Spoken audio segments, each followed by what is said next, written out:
शराबबंदी को लेकर के जहां नीतीश कुमार ग्रेस पॉइंट ले रहे हैं, वहीं शराबबंदी लगातार नीतीश कुमार के लिए मुश्किल भी पैदा कर रही है। अब शराबबंदी को लेकर के जिस तरह से उन्हीं के मंत्री ने शराबबंदी में जहरीली शराब से मौत को लेकर के जिस तरह से पल्ला झाड़ा है और उन्होंने साफ तरीके से कहा है कि शराबबंदी से इसका कोई लेना देना नहीं है, इस बात पर अब निश्चित रूप से आने वाले समय में बहस शुरू हो जाएगी।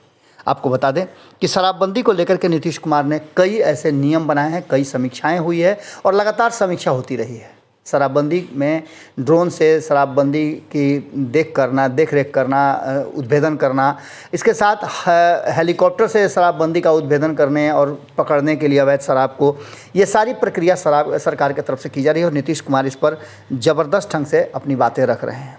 लेकिन जिस तरह से मद्य निषेध एवं उत्पाद एवं निबंधन मंत्री सुनील कुमार ने कहा कि जहरीली शराब से मौत का शराबबंदी से कोई वास्ता नहीं है, तो निश्चित रूप से इस बात पर चर्चा सदन में छिड़ गई। उन्होंने कहा कि दोनों बिल्कुल ही अलग अलग चीज़ें हैं। बिहार में शराबबंदी से पहले भी जहरीली शराब से मौतें हुआ करती थी। अब इसका मतलब क्या कहना चाह रहे हैं मंत्री जी, ये तो बेहतर आप समझ सकते हैं। उन्होंने साफ तरीक़ा से कहा कि अभी जिन राज्यों में शराबबंदी नहीं है, वहाँ जहरीली शराब पीने से लोगों की मौत हो रही है। यानी कि उनका सीधे तौर पे पल्ला झाड़ना हुआ और कहना हुआ कि शराबबंदी और जहरीली शराब से मौत का सरकार कोई भी तरह का कोई काम नहीं कर सकती है। क्या ये गैर कानूनी नहीं है? क्या ये कानून के दायरे में नहीं आता है? क्या ये सरकार की असफलता नहीं है? अब ये सवाल खड़े होंगे।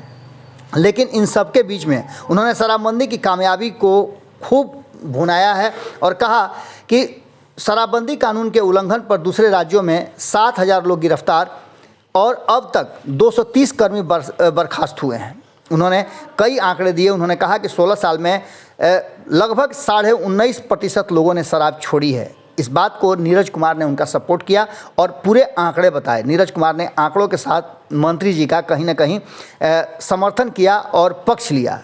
आपको बता दें कि विभागीय बजट पर हुई बहस के बाद जवाब दे रहे थे मंत्री, उसी के दौरान उन्होंने शराबबंदी की कामयाबी को चौतरफा असर दिखाया और इस पर आंकड़े प्रस्तुत किए थे। इन्हीं सब बातों को लेकर के उन्होंने कहा कि शराबबंदी कानून को पूर्णतः लागू कराने के लिए सरकार का हर उपाय कारगर ढंग से काम कर रहा है। इसके सकारात्मक नतीजे भी आए हैं।